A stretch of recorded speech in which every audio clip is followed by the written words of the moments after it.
Hi, OJ. Please listen to this strange thing that is happening to me. I don't even know where to start, but I have to get it off my chest as it's heavy. I might die very soon. I currently vomit money every day, and it's killing me slowly. I grew up in Kaswa, and life wasn't easy.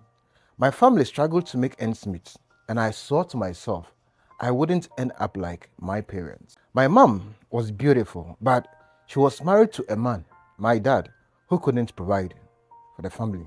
I blamed her for a long time because I felt like her choices put us in that particular mess. I made a promise to myself I would never settle for a life of struggle, no matter what. When I got older, I decided to chase the soft life by any means necessary. That's how I ended up in the hookup lifestyle, dating and escorting older wealthy men who could give me the lifestyle I couldn't afford on my own.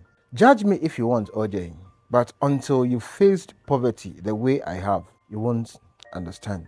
I met a Sakawa boy in a club in Accra. He was handsome, sharp dressed, charming, oozing money, and spending large as at time I spotted him in the club. From the moment he spoke to me, I knew I had hit the jackpot.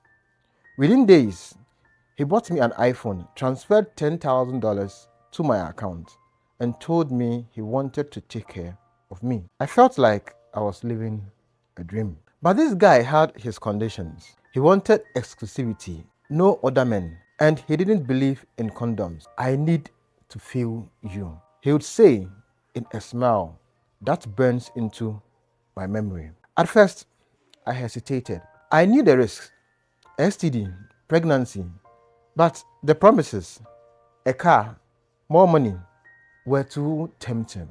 The first time we slept together, though something felt off, it's hard to explain, OJ.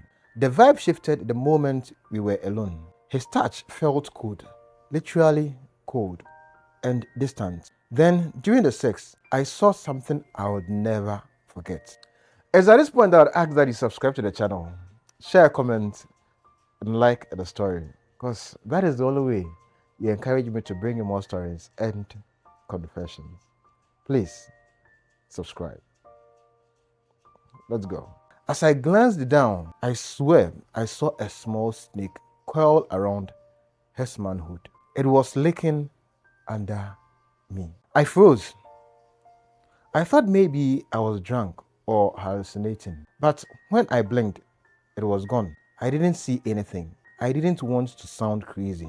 But deep down, I knew something wasn't right. That's when the nightmares began. A few days later, I woke up nauseous and ran to the bathroom to vomit. What came out wasn't food or bile. It was $100 notes. At first, I thought it was something weird or maybe a blessing. But then it kept happening. Every morning, I would vomit $100 notes. It wasn't funny anymore. It was painful, like something was ripping out of me. I showed a friend one day. She didn't believe me until she saw it herself. But when I tried to pick the money, it vanished, like it sank into the floor. It was as if invisible hands were snatching it away. I confronted my guy, but he dismissed it. "You are overthinking," he said, almost emotionless. He even suggested I was drinking too much. His calmness made me suspicious, but what could I do? He still sent me monthly allowance, and my family relies on that money. Without it, I don't know what or where I would be. But the dreams, OJ, they haunt me. I see this guy sitting in a dark room surrounded by candles, animal skins, and that small snake coiled around his body. Sometimes in a dream, he makes love to the snake. Then the snake vomits money. And when I wake up, I feel the urge to vomit again. And out comes $100 notes. I went to a ritualist who told me to bring the Sakawa boy along. But he refuses to go to church or any spiritual gathering. He says we can go to see his prophets. But I'm terrified. What if something terrible happens to me if I expose him? OJ, I'm scared. I'm weak. I'm losing weight. and I barely recognize myself in the mirror. This money feels like a curse, but I can't walk away. My family depends on it, and I don't know what to do. Please, if anyone listening has an advice, help me. I am desperate.